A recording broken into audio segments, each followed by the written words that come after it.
Beverly Ingle is a design and marketing strategist. She's also founder of Resilient by Design. That is a consultancy where she works with clients to leverage the design process in a business context. And as a Leading by Design Fellow at the California College of the Arts, she explored innovative strategies and experimented with their application to business, social, economic, and civil challenges. And it was there that Beverly honed her passion for and ability to affect change in all its permutations. It says it right there. Please welcome Beverly Ingle.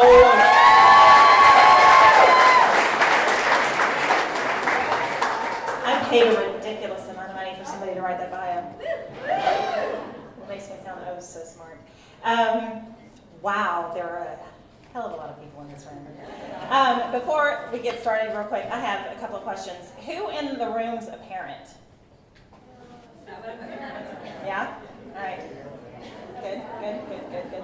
Who in this room has ever pushed themselves so far beyond their comfort zone that they stand there and go, holy crap, what have I done? Okay, good. Daily, yes, daily. More often than not, right? Okay, so good. Y'all will all be able to empathize exactly where I am right this moment. I am going to share with you today a brainchild of mine that hopefully that you will think is beautiful and not ugly. Everybody wants to put their baby out there in the world.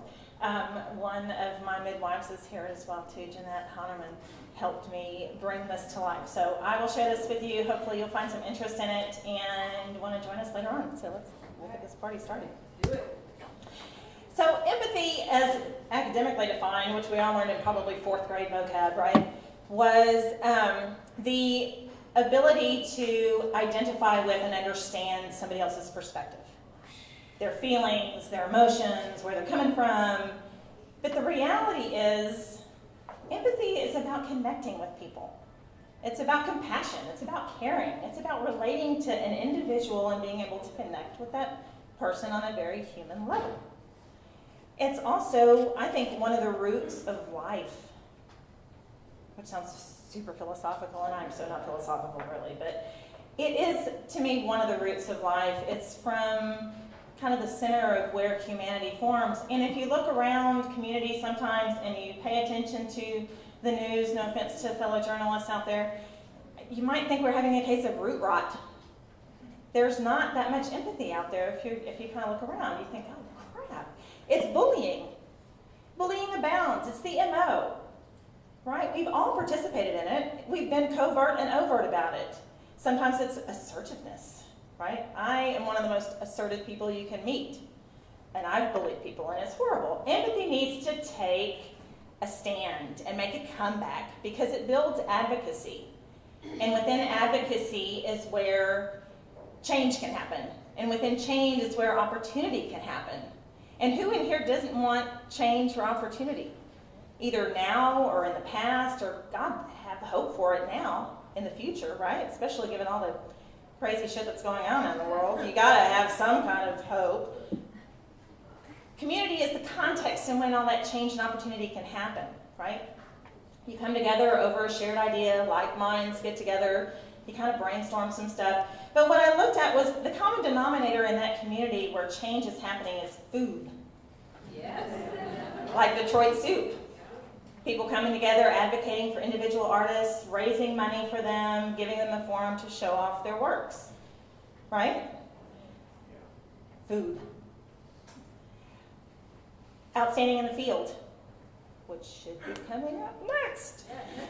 Connects individuals to where their food sources are, where they come from. It's not, your beef doesn't show up in a little styrofoam plate at H-E-B wrapped in cellophane. Somebody's going to have to go kill the cow.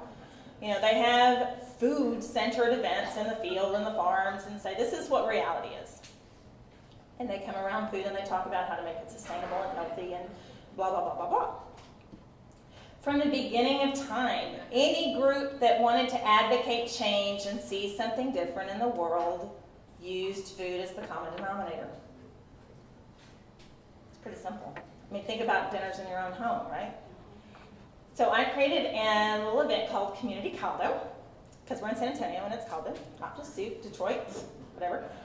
Like-minded people come together, and it's an opportunity for us to just talk about what possibilities could be out there, what the community could look like, where change could happen, what could you do. We give us the space to think instead of just check off a list of things to do, right?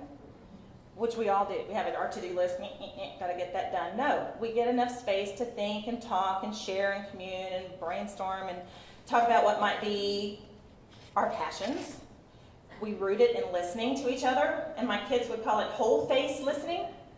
So you're looking at somebody and paying attention to what they're saying, and you're not kind of half-ass multitasking. Yeah. You know, I can't tell you how many times I've done that. I have 4 kids, so I do a lot of yeah. But you actually listen with heart to what they're saying through this perspective of compassion and empathy and a want and a desire to connect to what that person is telling you. It's pretty remarkable when you have that kind of connection in a group setting with people talking about what they're passionate about. In Community Caldo, what we do is take that passion and listen to what people are saying and then just create as many ideas as we possibly can. Again, the point is to give ourselves the space to think and be creative and come up with something new and it's brainstorming on steroids is the idea. We should have stock in 3M. When done well, you walk out with a fistful of Post-it notes and the ideas of going, oh my God, I could so do this. It's exciting. The point is to generate as many possibilities, ideas, potential outcomes, opportunities as you possibly can think of. And from there, we take it a little bit step further and try to poke holes in them. Because it's not enough just to come up with the ideas, try to shoot them down. We ask why so often we sound like toddlers. We ask why not so often we sound like my 15-year-old daughter. But we try not to deal with it. That goes with it. We pick apart the ideas, peel back the layers, and try and see what really could happen.